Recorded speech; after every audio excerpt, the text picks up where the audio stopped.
You're listening to the What is a Woman podcast, hosted by the Catholic Family Podcast. Hello, everyone, and welcome back to the What is a Woman podcast. My name is Holly, and as always, I'm joined here by my mother, Mandy, and we are happy to be back for another episode this week, and ready to jump right into it and get started. We hope that you all had a very blessed week, and kids are back in school. Back in school. Well, at least they are here in Canada. I think the States, they go back a little earlier than we do. Some earlier, some later. Yeah. Yeah. So I just want to say we started our new school here in Canada. Yay. Raise the roof. No one's raising the roof. I told all my daughters, I said, I want first day of school photos, and I am going to frame them, and I'm going to hang them in my house because I have waited 30 years for this day. Yeah. 30 years to have a school. I when you guys were young, I was like, if only there was some nuns in a school.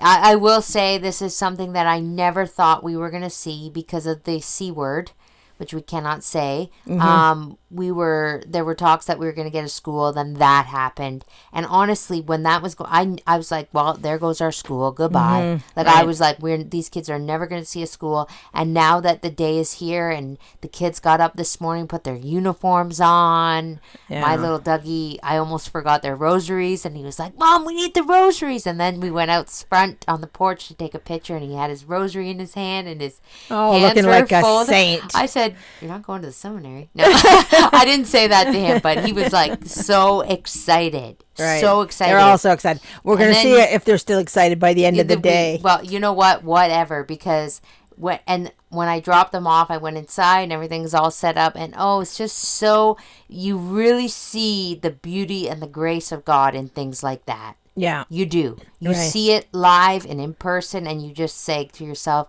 God is so good. And their little uniforms, like they all look so cute, smart and I call them little collegiate students. Yeah, just so like they all look like, they're smart as whips. Yeah, let's hope they are. Anyway, so that was very exciting for us this morning. We're very, very happy and grateful for that. Yeah. And just beautiful. Saying many prayers of thanks. Many prayers of gratitude for these great blessings, which we do not deserve. So anyways, now that that's out of the way, let's just jump right into it. Let's jump into it, yeah, because, it's been a week of opinions. It's been a week. And apparently people have them. Yes, they do. And we're going to talk about them. I'm no exception. I got opinions, too. My mom's got opinions. I got opinions. Everybody has an opinion. Everybody has an opinion. You can't go through life without an opinion. The saying about opinions. Don't say that. I won't, because it's a little bit rude. Yeah. But they all stink is the end. Is the end. And this is true. I'm not going to lie about that. This is true, right? But, sometimes we just get to say our opinions. And at this moment, we're going to get to say... I get to say our opinions. And people can choose to listen or not listen. And I said, because Kevin had on the Catholic Family Podcast, two probably... hot button topics. And both of them are, one in particular, more so than the other, I think is evil beyond evil. Mm-hmm. And I'm just going to say it, that's the anime. Evil. And we're going to talk about that. But first, we wanted to get to the really hot button topic. Which I said we would never talk about on this podcast. Yes, you did say, and I briefly mentioned it in one of our other podcasts, and you're like, and I went, oh, you didn't just say that, did you? Because it, and why? Why do we say that? Because it excites everybody.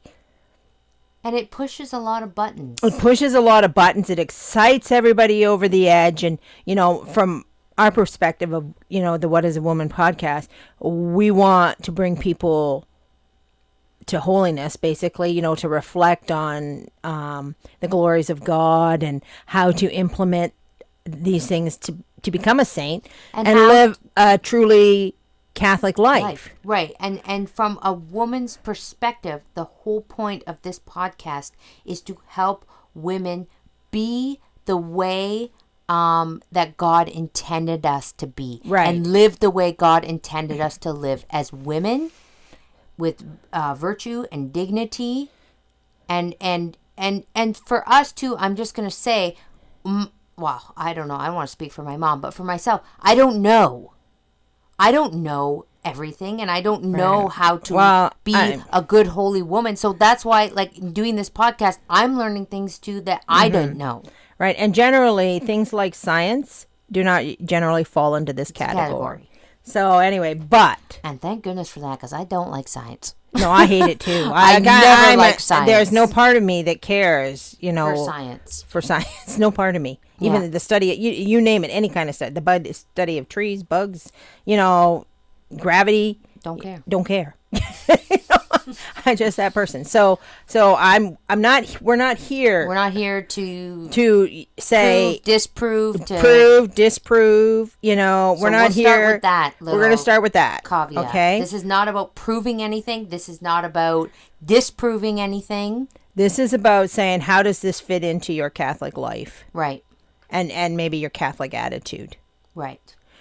So, if we went way back, if we kind of, let's refresh our memory just for a brief minute to the beginning of the What is a Woman podcast, right? What did it say we were on? Oh, boy. I didn't know there was going to be a test. The lofty mission. Okay. Sorry, you just had to jiggle my memory. She's forgotten already. We're on a lofty mission, ladies, right? Our main goal and our main objective is to bring people to God. Right? To show the glory. And part of that mission is... Now, okay. That's the mission of womanhood, not the podcast. No, when we say that lofty, this is not the mission of the podcast. Right, we're talking about the mission. It's from the book. We're talking about the mission of women. Yeah. Right. So I just wanted to clarify that. Yeah. No. Absolutely. Right, because we've been all these weeks. Have we been a year at this yet? No, not quite. I'll have to go back, and I don't think we've been a year. But we must be coming pretty close to a year. We might be coming close, yeah. I'll look it back. You look it up and see that we've been a year of discussing our lofty mission and, and seeing where our place in life is. It's at the foot of the cross, We're one of those three women, or at least we're supposed to be one of those three women, and one man. And one man. Yeah, but anyway, and we're here to mortify ourselves. We're here to do sacrifices. We're here to do the hard stuff. Yeah. We're here to do the stuff that nobody else is willing to do. Our first episode was posted 10 months ago. I just looked it up. I couldn't wait. Oh, good. So we're 2 months into it. 1 year. Maybe we'll have a boohoo party. If we get there. Maybe we'll get canned after this episode. we'll be like, yeah. Yeah, we might get the axe. No, I'm just kidding. So anyway, if we put all this stuff into perspective, we have to say to ourselves, when we come across such a hot button topic, how does this pertain to our life? Right. Now, I'm going to say I've had a lot more experience at this than you have, right? First of all... Okay, Kim, I just clarify. I don't want experience. First of all, I've been arguing on the internet with the best of them for, I don't even know. I think it might be 20 years. Probably. I think it's so long now. I mean, it's a long time. I was in this argument 10 years ago. Right, but you've toned her down. Oh, completely. To what you were. I don't even care anymore. Yeah. Like, you can spout all your nonsense all day you want. You know what I say? I say, not my monkey, not my circus. Yeah. Not my monkey, not my circus. I'm here to do these things, right? Mm-hmm. But I do have to say, what is very disheartening is what I notice about the whole issue. Right. Is there's a correlation between people adapting to this philosophy and removing themselves from God. Mm-hmm. Now, and I don't mean to be rude, and I know there's a lot of good Catholics out there that have adopted this philosophy, and they're not out the church. No. They're still practicing good Catholics. I'm not saying that they're not. I'm just saying the very first introduction I had to this is from a man who has long left the faith. Right. I pray for him that he comes back. But he's long gone. And the very first time that I got introduced to this flat earth, I was like, what are you talking about? Like, are you crazy? Yeah. Like, that was my initial, that was my reaction, And this was a man that was stepping out in other ways too, right? Mm-hmm. So he comes up with this, and I'm like, no, he's dead serious about this. Yeah. So, and And so he posted videos, and I watched them, right? And the very first thing that I had noticed was that it wouldn't take watching many of these videos for me to believe this. Right. They were so compelling. Why people dive into this. They were so compelling, and they were so realistic, and they were like so factual. Let's say we'll use the word factual. Right. That I thought I could see why anybody would believe this. Right. And that's when I decided not to ever watch another one ever again. Right. I said, I'm not going down this rabbit hole. Right. I mean, and the reason I decided not to do that was because of the rails that I put in place for myself to always have my eye on what mattered. I call it the eye on the prize. The eye on the prize, right? And it was, am I looking at something that is from an old yellow book with an imprimatur? Is it part of the catechism, or is it from the saints? Right. Now, I want to be clear about the saints, because I've seen people post quotes From saints. Yeah. from saints. I don't actually believe your quote from any saint or any book, right. unless I read it myself in an an old yellow book with an imprimatur. And that goes back to the episode where we said, and my mom said, that's her putting up these guardrails that she set for herself. It's not that she's and I'm just going to speak for you for a minute here, because my mom and I have talked about this. It's not anything against you personally. Yeah. It's not that she thinks you're trying to deceive her or you're lying. It's that those are the guardrails she has set for herself to keep herself with her eye on the prize. With my eye on the that prize. And this is the thing. This is the thing that I feel. And I'm fully with my mother on this, because we have to be very careful about what we see on the internet. Mm-hmm. You have people, anybody can go on and they can change a Wikipedia page. Yes. You can edit a Wikipedia page, okay? That's a very scary thought. Right. That is a very scary thought. So I think that is a perfectly acceptable thing for a person to do, to set those limitations for themselves that, I'm not going to believe something unless I read it myself. Yeah. In an old printed book with an imprimatur. Yes. I think that is a perfectly acceptable guardrail to set. Especially in these days. There's I'm not actually familiar with Jason Aldean, but I mean, I've seen this video keeps popping up. He didn't actually sing it. No, they've used AI to alter his voice. And they're using AI to alter a lot of things, right? Yes. So this video, or not a video, song, is actually cruise. It's what do you call that when things go viral? Viral. And it went to the top, like it's cruising to be number one. It's not even real. It's not him. Not even real. It's not real. It's something somebody has manufactured.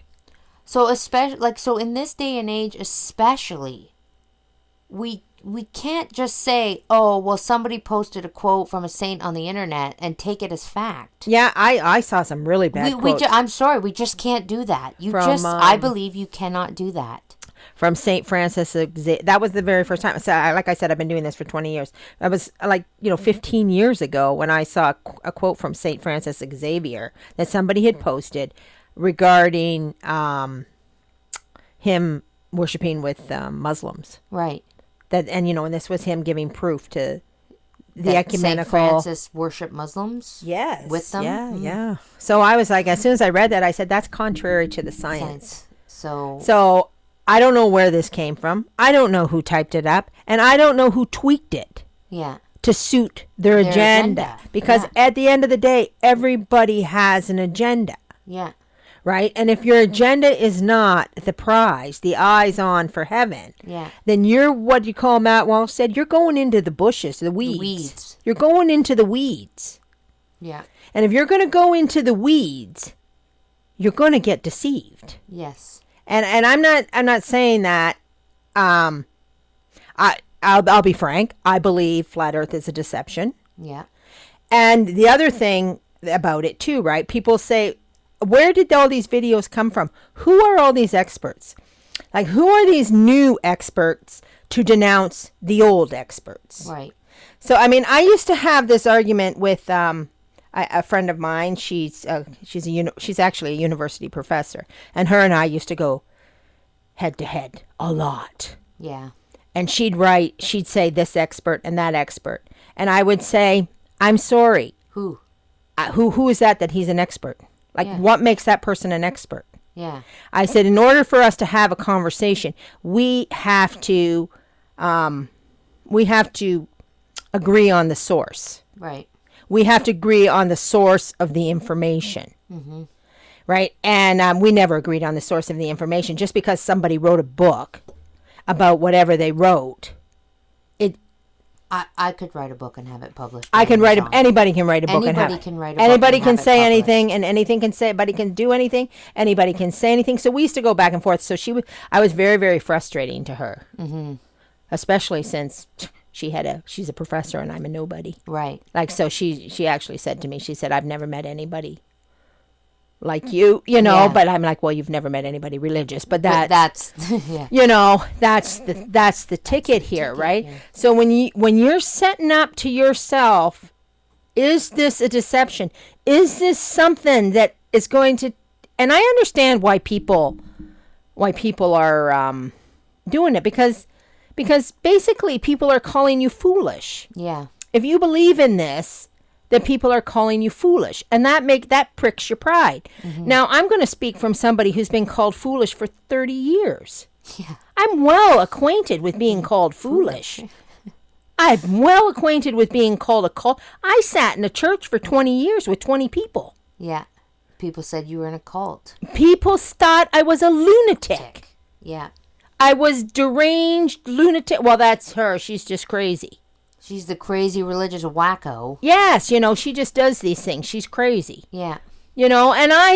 And I saw comments about this. Well, who's more crazy than exactly? Who is more crazy than Sedevacantis? Okay, but you know what? Then I think it comes down to the point for me, and my opinion here. What are you willing to go to bat for to be called crazy for? Exactly. What are you willing to stand behind and say, call me crazy, call me a lunatic, call me stupid, call me whatever. I don't care. The only thing in my life, Yes. the only thing in my life that I am willing to stand behind and be called crazy, stupid, dumb, a lunatic is for God. Yeah. For the Catholic faith. That is the only thing. Right. That is the only thing I will get behind and allow people to call me stupid.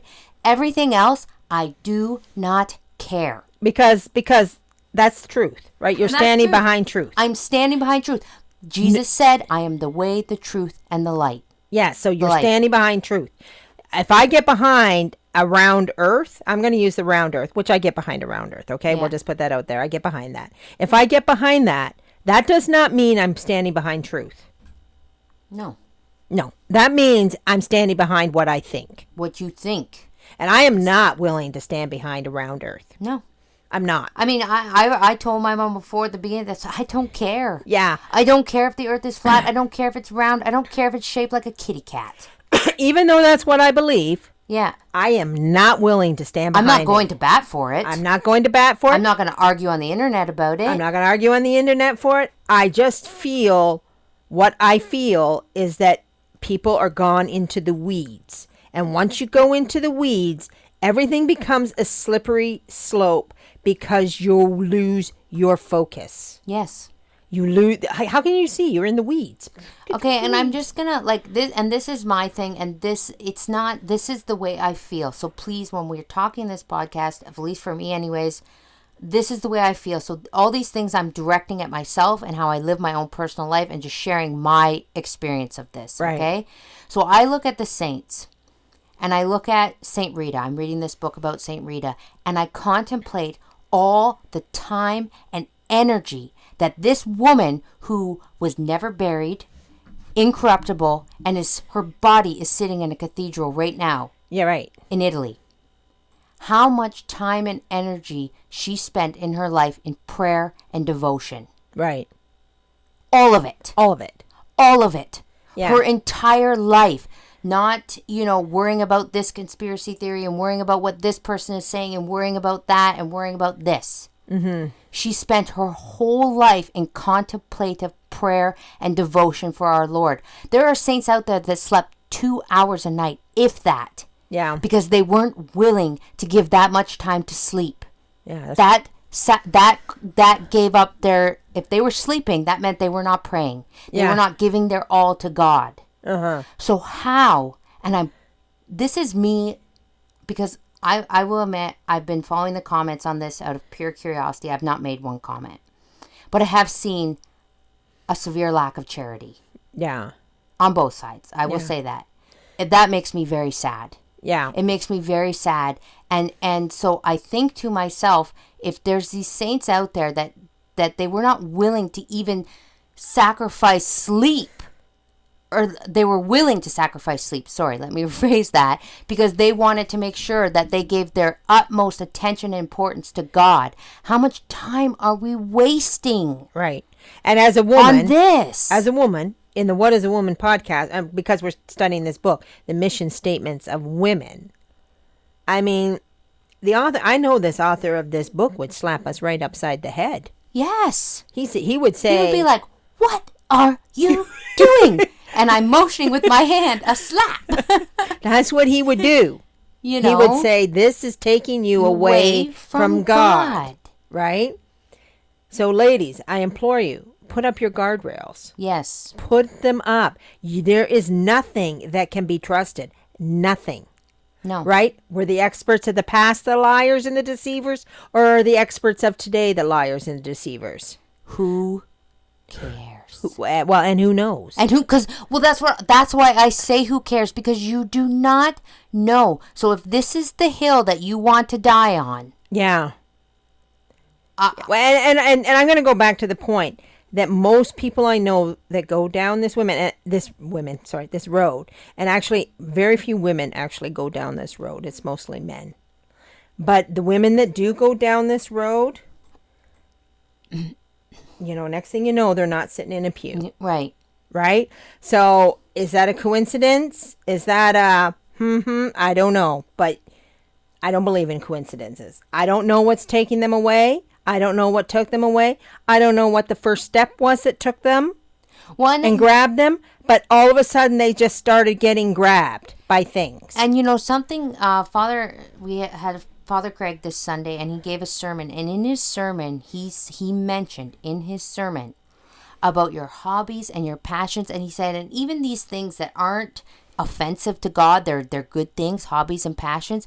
He said, you have to see how much of these things are taking your time and your effort away from God. Right. Even though they're good things. Right. Even though they're good things. And that really struck me. Like, if I'm allowing time for good things like crafting and you know, cooking and baking and things like that. Yeah, I'm not saying don't do whatever. those things. Like, I'm not saying don't do those things. He goes, but you do have to use your time appropriately, and you have to budget in and make a lot of time for how much of these things are pulling you away from God, because they're not necessary. And Father Craig, he said that in his sermon. Yeah, he said, I can't remember his exact words, so I don't want to quote him, but when God came and he didn't put importance on your house, your car. That's what he said in his sermon. God did not put importance on your house, your car, your job. Pick up your cross and follow me. You know, everything was about getting to heaven. And let's face it, ladies, especially, we have a lot of things we're praying for. I know I am. Like, the day doesn't go by where I'm not going, why? Please, God, why? Please make this stop. Like, for, whatever it is, other people, other things, other situations. And we're needy. We're very, very needy. We don't have time for this kind of stuff to engulf us. Right. Like, we just don't have that kind of time. And honestly, again, my own opinion here, I'm just of the firm belief that it just is not important. Right. Honestly. And you cannot dissuade me from that. Yes. You will not dissuade me from that. I do not feel that these things are important. And I don't want to see people going down slippery slopes, and next thing you know, they're outside the church. Right. So, not because they believe the world is flat or round, whatever, but because these things start to have some sort of very twisted pull on people.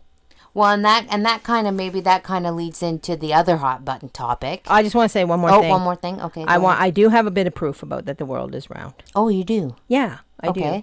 That's right. And the other thing that I will not argue about proof, because as I mentioned to you, you for every comment somebody gives for why it's round, they have something to counteract that.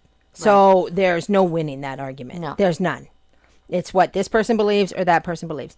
But your brother happens to be an avid skydiver. Yes, he does. He's an avid skydiver. So he took it up a little hobby. He loves the sports and games. You could never convince me to jump out of a plane. No, but I would say to anybody who believes the world is flat, why don't you go for a skydive? Go for a skydive. Because I asked him this morning. Well, he had said it to me before, because he's something about flat Earth, and he said, "Well, go up in a plane and jump." He goes, "Jump out of a plane and find out how flat it is." I said, "Really? You can tell from up there that the world is round?" He goes, "Oh yeah."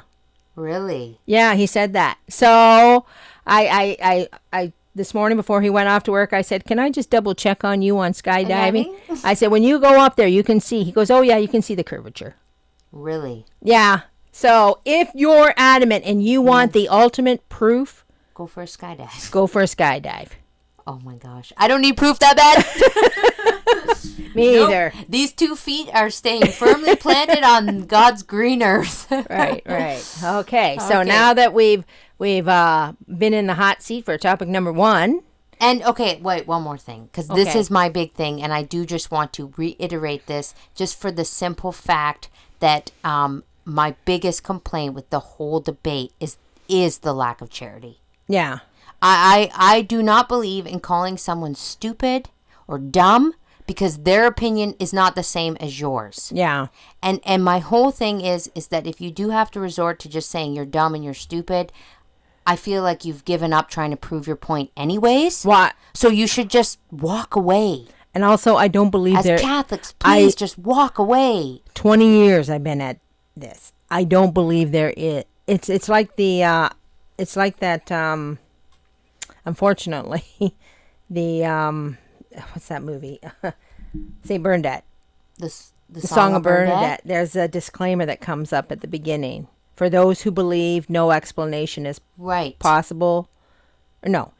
For those who believe, no explanation is necessary. For those who don't believe, no explanation is possible. Right. And I believe this category falls into that. If you believe the earth is flat, nobody is going to dissuade you of that. Unless you go up in a plane and jump out of it and see for yourself. Okay? So, and nobody, if you believe it's round, nobody, well, actually, I do believe that you're more likely to become a flat earther than a round earther? Yes, by watching the videos. I do believe it. I do believe 100%. I implore people, do not watch them. Yeah. Because I think they're that deceiving. And they're that, and when we talk about don't watching things, let's slide into anime. Anime, right? Mm-hmm. Because it's all part and parcel of the same thing. They're all designed to take you away from God. And I'm going to start this little anime talk. I'm not going to go into details, but I am going to tell you I have significant life proof. Yes. That anime will pull you away from God. Yes. 100%. Yes. And I do too. Okay. So, and I'm not going to go into it because it's not something I can say. But what I am going to say, because I did read a lot of disheartening comments about, certain anime is okay. There's certain artists or whatever that do good shows. And it doesn't matter. Right. It doesn't matter because what it is, it's a gateway. Okay? Right. And when you do these things, and I'm speaking from 100% personal life experience here. Mm-hmm. Enough is never enough. Right. And it's the same thing with any kind of addiction. Drugs, alcohol. Yeah. I've dealt with drug addiction, not myself. Yeah. But people close to me with drug addiction. Enough is never enough. Exactly. So you even dip your toe in that pool. Yeah. You're going in head first. Maybe not right away. Maybe not anytime soon, but there will be a point where you dive in your whole body. Right. And you're in there. And you're in there deep. Now, I have two personal experiences with this. One person wasn't able to get themselves out of it, and another person did get themselves out of it. Mm-hmm. And they're old. These are very old. I think it was 2012 was around 2012. I was trying to remember when this started with a friend of mine. It started with a show called My Little Pony. Mm-hmm. And of course, My Little Pony came out in and My Little Pony's not exactly anime. It's of the anime. I don't know what you'd call it. I think it's American. It's not. I don't know. It's not made in Japan, but from what I read, because I did look up on it, people in Japan would call My Little Pony anime. Do they? Yeah, they do. Mm. So even though it's not like legit Japanese anime, it's still anime. And so My Little Pony came out in 1987. So you were a couple years old. Yeah. So you were raised on My Little Pony. Yeah. And watched Saturday morning cartoons. Well, we had not we, but I had friends that had the ponies. Yeah, right. The actual ponies. Yes, yeah. So what happened with the ponies is that, and this is for some crazy reason, Lord knows why, but it turned from not being for little girls anymore, but for being for adult men. Well, they took it. They took it, right? And they took it. And then they took the cartoon that was on the Saturday morning, which seemingly was innocent. And I'm going to tell you, nothing is ever seemingly innocent, because these ponies had, rainbow pony. Like, what are their names? Do you remember Glitter Pony? I don't know. They had names. And Green Pony. I don't know who they were, because I never watched it. I never saw it. I don't think you guys even watched it, did you? No, but there was a My Little Pony cartoon, and this was when I was away from the faith.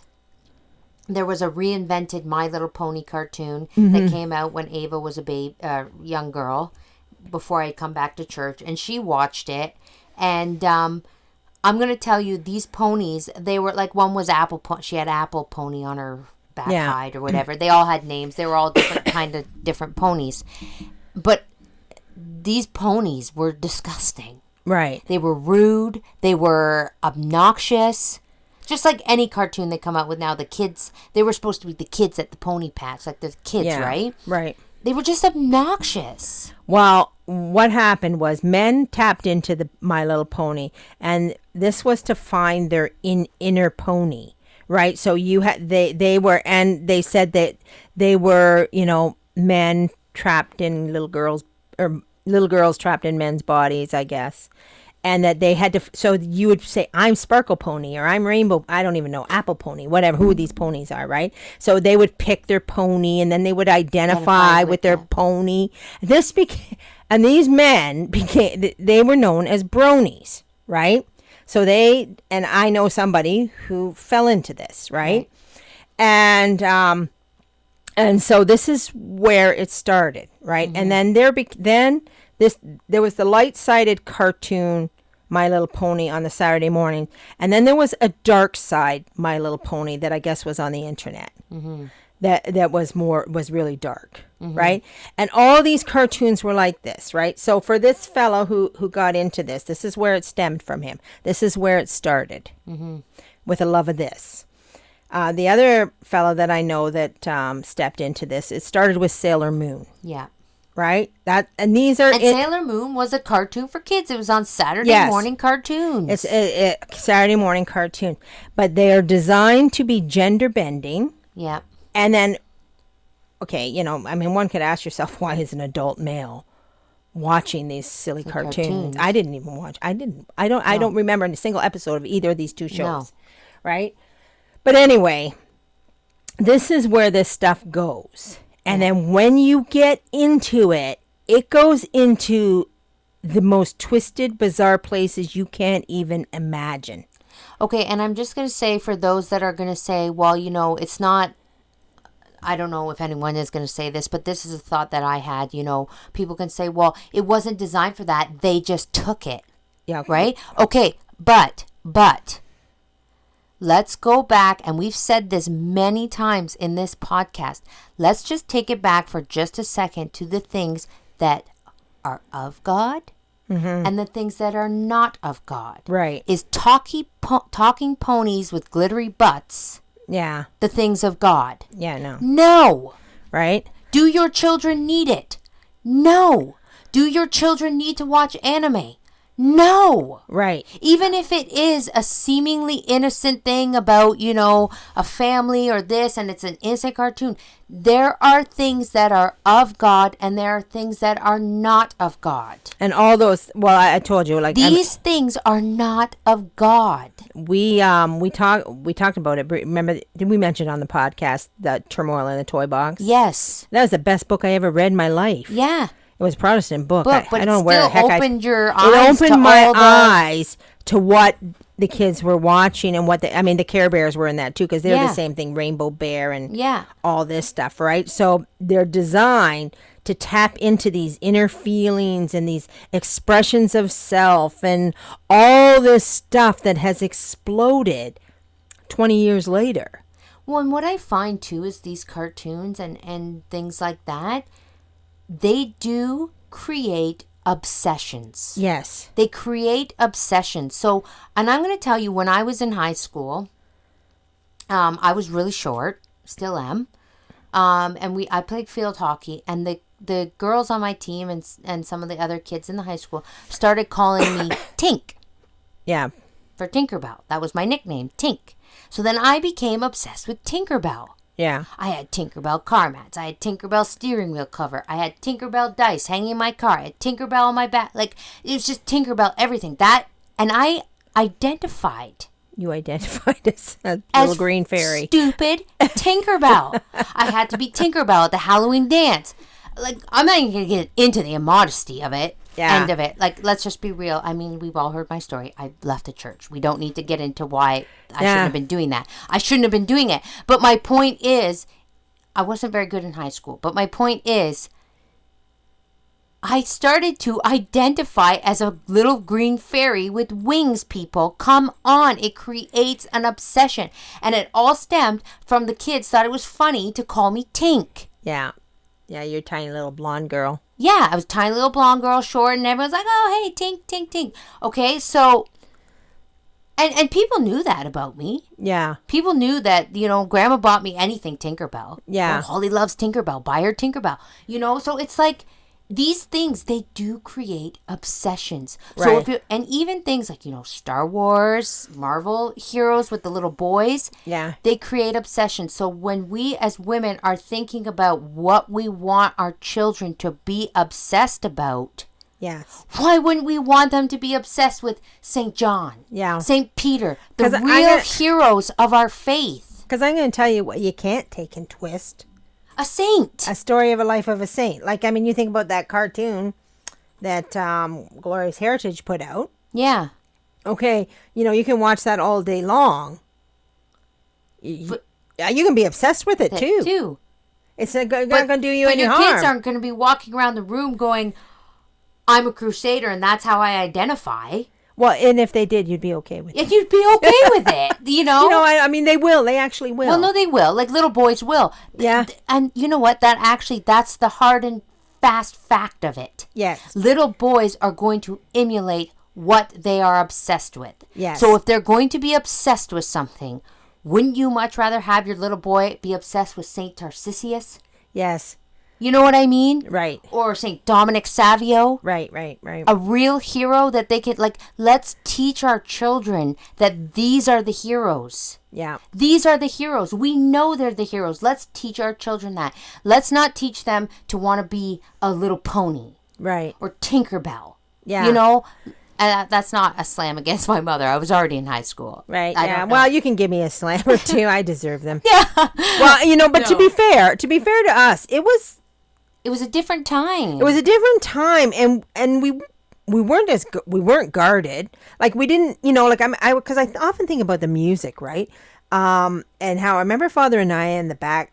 Yeah, he played. Masking. There was backmasking going on behind the music, and he played the music backwards, and it was actually the devil But Not I mean, but it was they were saying demonic things in the when music. when I think about that, I think we shouldn't have had to play it backwards. No, It was demonic on its own. it was demonic going forward. It was demonic Like, going don't forward. kid yourself. Those lyrics were awful. The lyrics were awful. They were against the Gospels, and we seemed to be asleep. Like, I feel like, even though people were, awake. A lot of people, not huge amounts, but some were awake to what was going on in the church. Why you do that? You scare me. I'm sorry. A bee on my knee.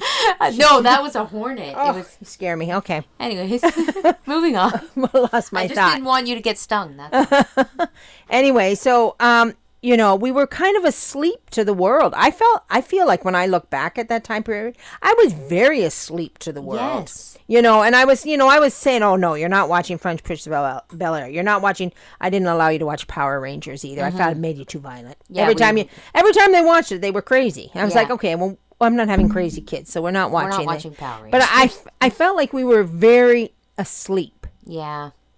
And it's only now that people are waking up because everything fruits, is so bad. because the fruits of all these things are coming out. The fruits of My Little Pony and Sailor Moon and anime, they're being, like somebody I was talking to, they told me, like, before, the C word there, did I mention this? There was a, in the classroom, she was a teacher here in Canada, and she said the transgenderism in the classroom was it was there, but it was minimal. Yeah. After the C word, it became Rampant. 40%. Yeah. 40% of what was going on was transgenderism. Like, that's huge.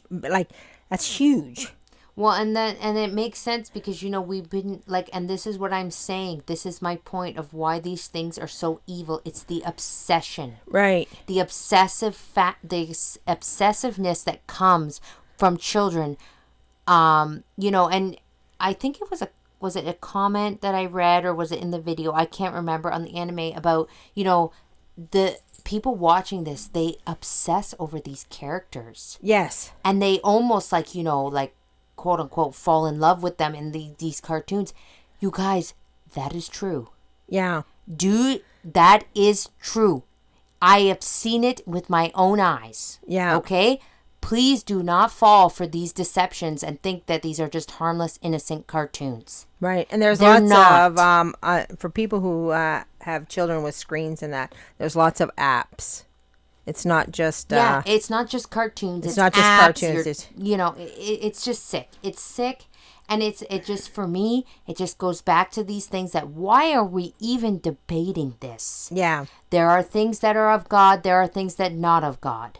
Yes. End of story. And if the For me, Japanese anyways. if the paganist Japanese culture is not enough, that's highly steeped in these things, is not. I mean, here we are. We're claiming that like, we can't go into a novice order church, right? Yeah. Or a Protestant church, and then we open up the can of worms that is the Japanese culture, Yeah. and soak that up. Yeah.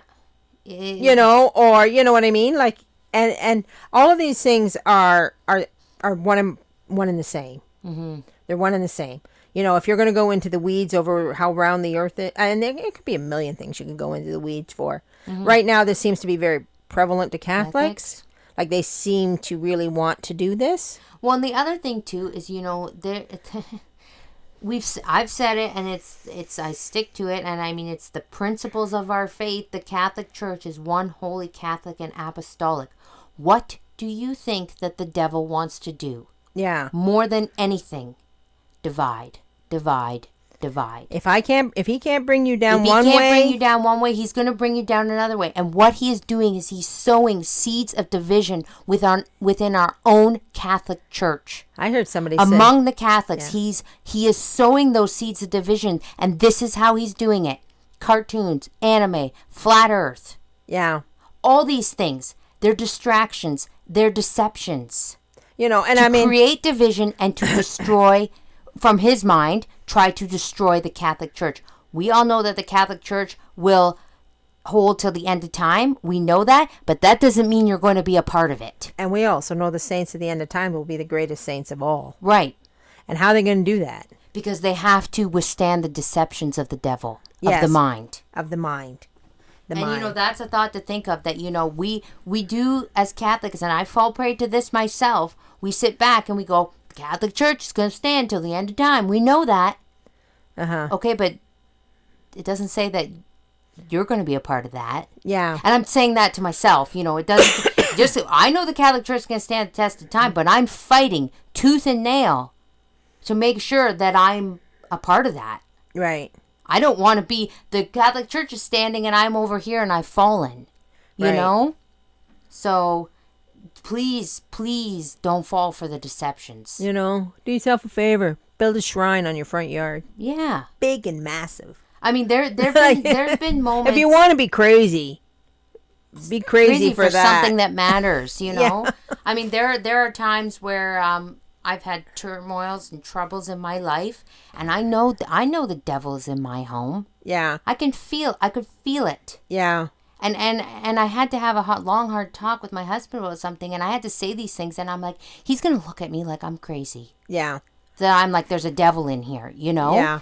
And I'm throwing holy water around, and I'm on my knees praying and begging Our Lady, get him out of my house. I want him out. Yeah. And I said in my prayer, I said, Satan, you are not welcome here. Leave my home. Right. And my husband's looking at me like, what the heck is she doing? She's cuckoo. She's cuckoo. But that's a hill I'm willing to die on. I don't care if I look crazy. That's right. I mean, if you want, and you can call me. I can call you crazy for acting like that. Yeah. And you don't care. And I don't care because I know. Right? I know what I know. You can call me crazy. You can call me crazy because I think you're crazy. Yeah. And I may be here crazy by myself, but I don't care. I don't care, right? So, like, don't get so upset when you get called crazy for certain things. Yeah.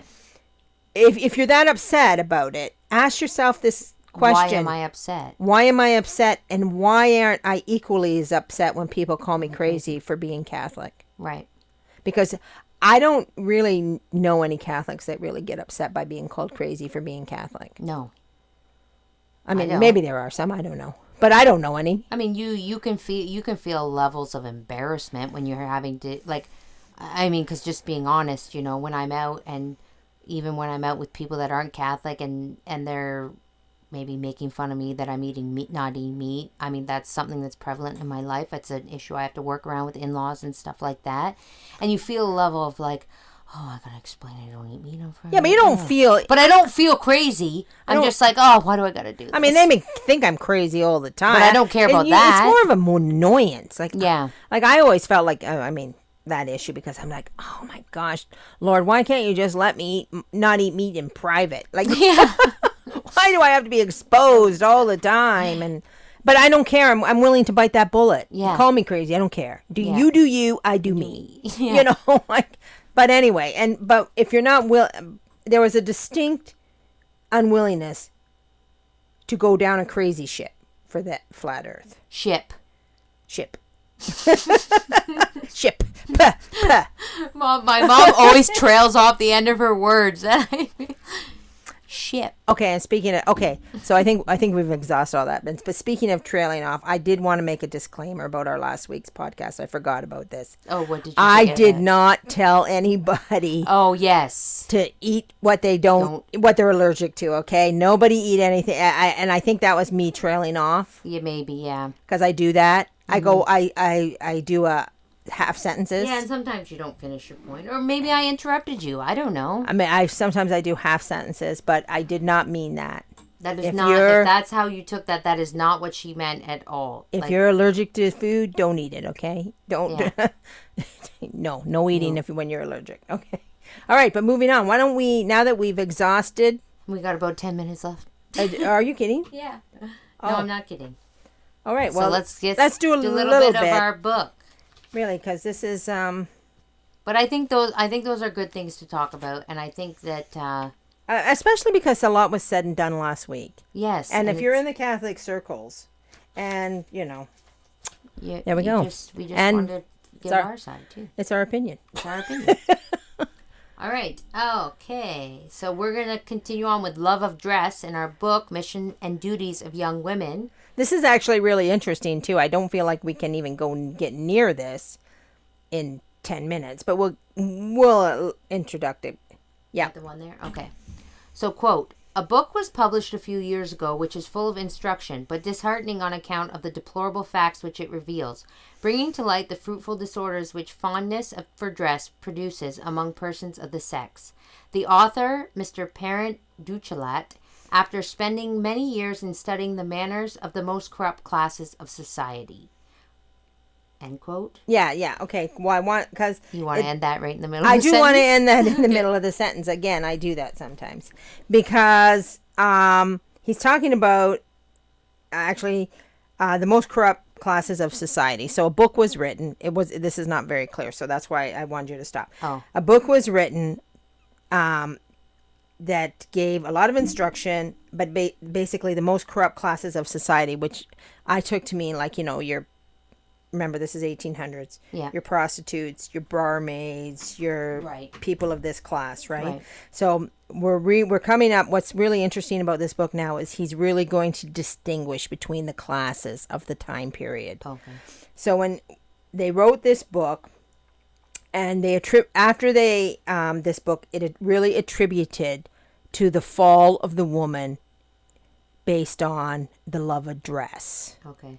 So continue on. Okay, so the corrupt class of society, quote, was led to thin, painful conclusion that most of the females who came under his observation were ruined by their devotion to the toilet and are bound to their criminal mode of life by the fear of losing those trappings which they ornament the body, as if to disguise the deformity and degradation of the soul. End quote.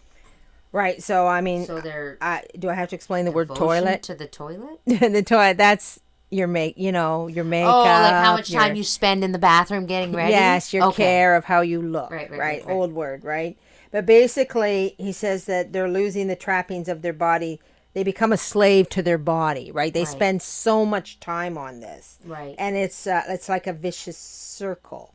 Right. They're trying to keep their youth and their looks, and it's all this stuff. So it continue on there. Okay, so, quote, one cannot help shuddering when he considers that a large number of these unhappy beings feel and understand their awful situation and could be rescued from it by being guaranteed the enjoyment of those ornaments to which they attach so much importance. End quote. So I always feel like it says to disguise the deformity and the degradation of their soul. It's like they're not paying attention to their soul. Right. And it's like they're putting on a disguise. Right. So I think continue on this. We can Quote, just breeze through this. Such are frequently the results of love of dress among females. Such is the abyss into which it leads them, by degrees often imperceptible when they yield it to immoderately and neglect to adorn, quote, the hidden man of the heart by the purity of a spirit full of meekness and peace, end quote. Okay, well, the word that jumps out at me is they don't yield to immoderately, right? They don't yield to moderation. Right. Like this was another point that was brought up, because I always feel like, we're saying something and people go, like, oh, well, you can't not to pay attention to dress. And then people go, well, you have to look good for your husband. Yeah. Yes, there's always two sides, right? It's always two sides. Like you don't go out like a potato sack. Yeah. Like you have to give attention to it. You just don't. You're not supposed to love it. Right, and this is the thing. I said this to my mom when we were talking the other day, and I said, you know what? As Catholics, I think we need to remember the 2 M's. Yeah. Mortification. Yeah, we said it on the podcast. And moderation. Was it on the podcast? Yeah, we were talking. I thought we were just talking, you and I. Well, there we go. No, Phyllis wants you. I'm saying it again. Phyllis wants you to. That's right. It was on the shirt. Now it's coming back to me. Well, I've said it again. Yeah. See, my mom and I talk so much, I can't remember which we've said in person, which we've said on the podcast. I know, it is a bit of a problem. If we repeat ourselves, just say, we're sorry. You said that. Just say you said it and move on. Tell us. Yeah. Quote, we'll go back to the book here. Quote, fondness for a showy dress has introduced a strange confusion in the various classes of society. Ambition and vanity make the poor vie. Yeah, V. With Yeah, the Vi. Yeah, I think it's Vi. vie with the rich in the wearing of costly apparel, and it is difficult nowadays to distinguish the mistress from her maid. End quote. Yeah, right. Okay, again, this is the 1800s, right? So, and if we talk about it, there was a severe divide in classes, right? So you had there was the rich and there was the poor. There really was no middle class. Right. You were either of the upper class or you of the lower class, right? So our book is pointing out to us that that people basically weren't accepting their class. The book is actually telling us to accept your station in life. Your station, yeah. Right? Did it say you can't tell the difference between the mistress and the maid? Yeah, it's difficult to distinguish the mistress from her maid. Right. So basically, it's warning against the envy and the jealousy and the greed. And we've discussed about that. Well, I know we've had discussed it somewhere before. Like in the new world, like this is the industrial age. I think it's the industrial age. Where things are about to change drastically. Right. Like middle class is about to become a thing. Like people are coming to a stage where they are able to change their station in life. Right? That just because you were born poor doesn't mean you stay poor. Right. America was the age of, coming from nothing and making something of yourself. But back in this day, you had to accept your class, your station, right? And it came with benefits. Yeah. And the book is pointing it out that it came with benefits. Like you were blessed. Mm-hmm. The author of this book considers you to be blessed to be the maid. Right. Because that's your step. That's how you're going to get to heaven. Yeah. Right. And it says, did we read something about contrary to faith and reason? Or was Not that yet, no. Read on to that next part. Okay. Quote, the woman whose means do not permit her to ride in a handsome carriage wishes to equal in her attire the rich appearance of those whose fortune would seem to justify such a display. But we know not whether to blame or to pity the shocking and ridiculous contrast which exists between the elegant dress of a large number of females and the condition of life to which they belong. For it betrays not only a vanity contrary to reason and to faith, but a want of taste which almost always has its source in the defects of early education. End quote. Right. Okay. So the author here is basically chastising the people for wanting more to rise above their station. And that's very contrary to our belief because we've been taught to always want more. Right. We've been taught to always rise above our station. Yep. To get out there and seek it. Get out of the gutter and make something of yourself. In this book, and it's very hard. I don't know that I really, and I've always said this, right? This has always been my gauge for my sanctity level, that a saint would like to be in a hole with nothing. Yeah. And I would say, would you like to be in a hole with nothing? Accepting that God put you there, right? Yeah. And the answer to that was always no. Yeah. Right? I was like, I don't know that I would do so well in a hole with nothing. I'm just kind of being honest here, right? Yeah. And I play these little games with myself because sometimes you can get very big on your own greatness. Yeah. Right? So I always like to, put a saint up and say, the saint lives in a hole with nothing and they're good. Are you good with that? Mm-hmm. And then when you come up with the realization that no, you're not. You're not. The minute you have a bit of hardship or the minute you have this. And the author is telling us that these people, like the peasants as you were, they were more on the road to sanctity. The Bible says it too, a rich man. It's easier for a rich man to go through the eye of... Or it's easier for a camel to go through the eye of a needle than a rich man to get to heaven. Right? And in the movie Brideshead Revisited, they're very wealthy, right? Yeah. And the mother of this house, she makes a comment on that. Yeah. On the duties that's put upon her because they have money. Mm-hmm. in order for her to get to heaven. Like money, when you think about it, having money and wealth is actually a curse and a detriment to your soul. Right. Because you have to try that much harder. Well, you can't be attached to it, for one thing. Right. That's what I'm saying. Can't be attached to it. And how easy is it to be attached to all that stuff? And very the finery easy. And the frills. Like, I mean, they're talking about love of dress. And we stated that in the last podcast. Well, if you're living in a hut. Yeah. And you're lucky if you got one dress. The chances of you... well, actually, that's not true. Because you could still have a love of dress. Because you could be jealous and envious. Yes, you might want more. When I think that's exactly what he's saying. Don't want more. Yes. Be happy with what you have in your station and not be jealous and envious and want more. Yeah, and he also said what... Here, let me put my glasses on. So he said, but these fancy dresses seem to justify this wanting more, but it betrays and it's contrary to faith and reason. Yeah. So, because we live in the land of opportunity and the land of plenty and the land of chocolate bars for everybody. Yeah. I always say that because when I think about the poor people, and I think, are there poor people? I mean, there are poor people. There's not poor people. There are street people. There are people. But I don't care who you are in this country, you can always get a chocolate bar. Yeah. When you think about France and you think about...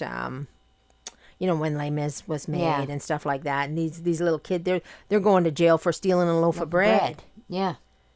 And we can... Because their families are starving. We just, even poor in this country, and I know there are poor people, I'm not saying there aren't. Right. I don't know, maybe there are people that are that poor. I shouldn't be that judgmental. Right. But I would say this place is, everybody gets a chocolate bar. Yeah. So anyway. And the other thing I wanted, I know what I wanted to talk about. It was like to be the bougie. The bougie, yes. The bougie. That's actually a saying now that sends shivers up my spine. Yeah. Well, you remember the first time you heard it? I was like, I didn't know how to pronounce it. It was sent to me through text. Yeah. And I was like, boogie? Boogie? What are we getting boogie about here? Boogie. And then was it you or was it one of my sisters said, is bougie, Holly? I was like, oh, sorry. Bougie. Bougie. And what does bougie mean? Middle class, but... No, it means... You're fake and a fraud. You're fake. Yes, that's right. Right? So you're acting like money, but you're acting like you do. You're acting like you're a Kardashian and you don't. Like so everything is fake and phony about you. Yeah. You're bougie. You're bougie rich. Bougie rich. And this is exactly what the author is talking about in this book. Yeah. Don't be bougie rich. Don't be bougie. We just have a less pleasant way of saying it. Yeah. Yeah. But what I wanted to end on a very big note here, mm-hmm. I think we're going to wrap it up here, right? There's the Holy Family. Yeah. Is proof. Yes. 100% proof that class and elegance can be found in the hovels of the poor. Yes. Right? Yes. So, I mean, all of this love of dress and love of position and love of station in life, mm-hmm. we have the Holy Family. Yeah. Proof positive that class and elegance can be found in the hovels of the poor. Yes. Unfortunately, it's not often found. But it can. But it can be there. So people who are, without. Yeah. No, that's a great note to end on. Big one and a great one. Yeah. All right, so we'll end it there, and we'll just say I hope that everybody has a very blessed week. May our Lord bless you and Our Lady guide you. And St. Teresa, pray for us.